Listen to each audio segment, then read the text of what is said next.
Hello বন্ধুরা, তোমরা সবাই কেমন আছো? আশা করি সবাই ভালো আছো। আমি আজকে তোমাদের সঙ্গে চানা পনিরের রেসিপি শেয়ার করব। তার জন্য প্রথমে মটরটাকে সিদ্ধ করে নিয়েছি।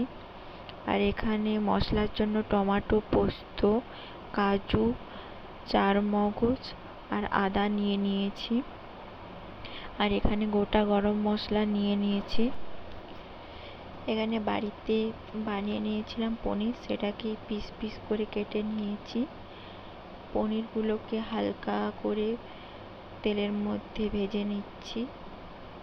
ভাজা হয়ে গেলে এখানে উষ্ণ গরম জলে অল্প একটু নুন দিয়ে রেখেছিলাম, তার মধ্যেই পনিরগুলোকে ভিজিয়ে রেখে দিলাম কিছুক্ষণের জন্য। আর এখানে কড়াইতে সাদা তেল দিয়ে তেলটা একটু গরম হয়ে গেলে তার মধ্যে বেটে রাখা মশলা আর গরম মশলা, গোটা গরম মশলাগুলো দিয়ে দিলাম। দিয়ে ভালো করে নেড়ে চেড়ে মশলাটা কষা হয়ে গেলে তার মধ্যে সিদ্ধ করে রাখা মটরগুলো দিয়ে দিলাম। মটরটা দিয়ে নেড়ে চেড়ে ভালো করে মিশিয়ে নিয়ে তার মধ্যে চানা মশলা দিয়ে দিলাম।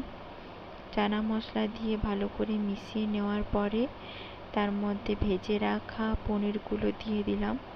পনিরগুলো দিয়ে আবারও ভালো করে নেড়ে চেড়ে মিশিয়ে নিয়ে আমাদের পনির রান্না কমপ্লিট। কেমন লাগলো অবশ্যই কমেন্টে জানিও।